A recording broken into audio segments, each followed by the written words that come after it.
নমস্কার বন্ধুরা, ঘরোয়া রান্না বাই চৈতালিতে সবাইকে স্বাগত জানাই। আজকে আমি চিংড়ি মাছের একটা দুর্দান্ত স্বাদের রেসিপি নিয়ে চলে এসেছি।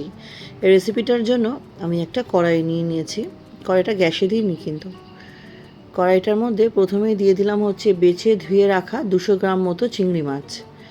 এবার এর মধ্যে আমি দিয়ে দেবো হচ্ছে একটা আলু আমি সরু সরু করে কেটে রেখেছিলাম, একটু মোটা মোটা করে আলু ভাজার মতো ঝিরিঝিরি করে কাটিনি, সেই সম্পূর্ণ আলুটাই দিয়ে দিলাম। আর এর মধ্যে দিয়ে দেবো হচ্ছে 1.5খানা মতো পেঁয়াজ আমি একদম সরু সরু পাতলা পাতলা করে কেটে রেখেছিলাম, সেটা একটু হাতের সাহায্যে ভেঙে ভেঙে দিয়ে দিলাম যাতে পেঁয়াজগুলো সবগুলো একটু আলগা আলগা হয়ে যায়। আর এর সাথে একে একে সমস্ত সবজি দিয়ে দেবো। পেঁয়াজের সঙ্গে দিয়ে দিলাম হচ্ছে আমি 1/2 ইঞ্চি মতো আদা আমি একটু গ্রেট করে নিয়েছিলাম, সেটা 7-8টা মতো রসুন আমি একটু কুচিয়ে নিয়েছিলাম, সেটা দিয়ে দিলাম। এখানে বাটার জায়গায় এই কুচনোটা দেওয়ার চেষ্টা করবেন। দিয়ে দিলাম 4টে কাঁচা লঙ্কা কুচি করা, আর দিয়ে দেবো হচ্ছে একটা টমেটো।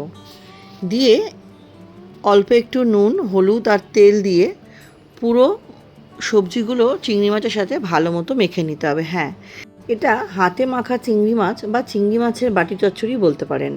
আপনারা চাইলেন এটা একটা অ্যালুমিনিয়ামের বাটির মধ্যেও করতে পারেন। আমি এটা একটা কড়াইয়ের মধ্যে করছি, তাতে আমার সুবিধা হবে মাখতে। যদি আপনাদের অ্যালুমিনিয়ামের বাটি থাকে ঘরে, অ্যালুমিনিয়ামের বাটির মধ্যেও কিন্তু এটা অনায়াসেই করা যায়। এটা খেতে এতটাই দুর্দান্ত হয় আর ভীষণ অল্প সময়ের মধ্যে কিন্তু এটা হয়ে যায়। আর ছোটো থেকে বড় সবাই কিন্তু ভীষণ পছন্দ করবে।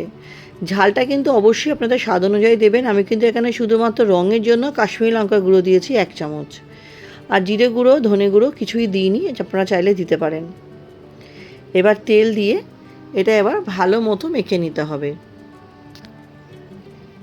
খুব ভালো মতো মেখে নিতে হবে যতক্ষণ না টমেটোগুলো হালকা একটু নরম হয়ে যাচ্ছে। আমি কিন্তু খুব ভালো মতো এটাকে মেখে নেব। আমার রেসিপি আপনারা কে কোথা থেকে দেখছেন অবশ্যই জানাবেন বন্ধুরা। আপনাদের সুন্দর সুন্দর কমেন্টগুলো পড়তে যেমন ভীষণ ভালো লাগে, আপনাদের কমেন্টে আমি রান্না করা উৎসাহ পাই। চ্যানেলে নতুন বন্ধু হয়ে থাকলে চ্যানেলটি সাবস্ক্রাইব করে পাশে থাকা অনুরোধ রইল। পাশে থাকা বেল আইকনটি প্রেস করে অল নোটিফিকেশানটা অন করে দেবেন, যাতে চ্যানেলে যখনই নতুন নতুন রেসিপি আপডেট করব সবার আগে আপনাদের কাছে নোটিফিকেশান পৌঁছে যাবে। পুরনো বন্ধুদের অনেক ধন্যবাদ পাশে থাকার জন্য, নতুন বন্ধুদের অনেক ধন্যবাদ সাবস্ক্রাইব করে সাপোর্ট করার জন্য।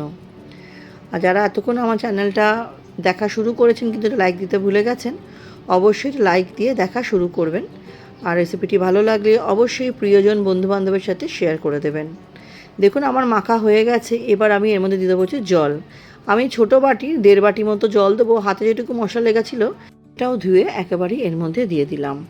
আপনাদের একটা লাইক বা একটা শেয়ার আমাদের এগিয়ে যেতে অনেক বেশি সহযোগিতা করে আমাদের মধ্যে ছোটো ছোটো ক্রিয়েটারদের। দেখুন এটা এবার আমি ভালো মতো মিশিয়ে দিলাম। মিশিয়ে দিয়ে এবার আমি এটাকে গ্যাসে বসিয়ে দেবো। গ্যাসে বসিয়ে লো টু মিডিয়াম ফ্লেমে আমি 10-12 মিনিট মতো এটাকে ফুটতে দেবো। 10-12 মিনিট পর আমি একবার ঢাকনা খুলে দেখে নেবো যে ঝোল কতটা নেমেছে, মানে কমেছে, বা আলু কতটা সেদ্ধ হয়েছে সেটা দেখে নিতে হবে। তাই জন্য আমি এটাকে গ্যাসে বসিয়ে গ্যাসের নবটা অন করে দিয়ে এটাকে ঢাকা দিয়ে 10-12 মিনিট মতো রেখে দেবো। এই রেসিপিটা গরম গরম ভাতের সাথে এতটাই অসাধারণ লাগে খেতে যে এর স্বাদের অতুলনীয় স্বাদ। এটা বানানো ভীষণ সহজ কিন্তু খেতে কিন্তু অসাধারণ হয়। এবার এটাকে আমি ঢাকা দিয়ে দেবো। 10-12 মিনিট পর ফিরে আসছি। দেখুন আমার কিন্তু গ্রেভিটা কিন্তু ঝোলটা কিন্তু খুব সুন্দরভাবে ফুটে গেছে, আর আমার টমেটোগুলোও সুন্দরভাবে গলে গেছে। আলুটাও আমি দেখে নেবো যে আলুটা আমার কতটা সেদ্ধ হয়েছে। আলুগুলোও কিন্তু আমার খুব ভালো মতো কিন্তু আলুগুলো আমার সেদ্ধ হয়ে গেছে। এবার ঢাকা দেওয়ার প্রয়োজন নেই। এটা আমি আরও 5-6 মিনিট গ্যাসের ওপর বসিয়ে রাখবো, কারণ ঝোলটা একটু কমাবো। এতটা ঝোল আমি রাখবো না, আপনারা যতটা প্রয়োজন ততটাই কিন্তু ঝোলটা রাখবেন। দেখুন এবার কিন্তু ঝোলটা আমার অনেকটাই কমে এসেছে। এবার এরপরে আমি দিয়ে দেবো কিছুটা ফ্রেশ ধনেপাতা। ধনেপাতা দিলে তো সমস্ত রান্নারই স্বাদ বেড়ে যায় স্বাদে গুণে। আর দিয়ে দেবো খুব সামান্য চিনি সমস্ত স্বাদকে ব্যালেন্স করতে। তাহলে এটা আমার রেডি হয়ে যাবে গরম গরম পরিবেশন করার জন্য। দেখুন ধনেপাতাটা দিয়ে একটু নাড়িয়ে ছাড়িয়ে দিলাম, দিয়ে এটা আমি আরও মিনিট 2-3 মতো ফুটতে দিলে আমার রেডি হয়ে যাবে। তাহলে আমার এই রেসিপিটা কেমন লাগলো বন্ধুরা অবশ্যই কিন্তু জানাবেন। আমার সাথে এই রেসিপিটি শেষ অবধি ধৈর্য সহকারে দেখার জন্য সবাইকে অসংখ্য ধন্যবাদ। এটা আমার কমপ্লিট হয়ে গেলে অবশ্যই একটা সার্ভিং বোলের মধ্যে আপনাদের সার্ভ করে দেখাবো এটা কতটা অসাধারণ হয়েছে দেখে। কিছুক্ষণ স্ট্যান্ডিং টাইমে রেখে তারপরে এটা বাটির মধ্যে সার্ভ করব আমি। মিনিট 5-6 পর ফিরে আসছি। দেখুন কতটা সুন্দর কালার হচ্ছে, আর দেখতেও কিন্তু দারুণ হয়েছিল, খেতেও অসাধারণ হয়েছিল। তাহলে আজকের মতো ভিডিওটা আমি এখানেই শেষ করছি। নেক্সট দিন আবার হাজির হব। সবাই খুব ভালো থাকবেন।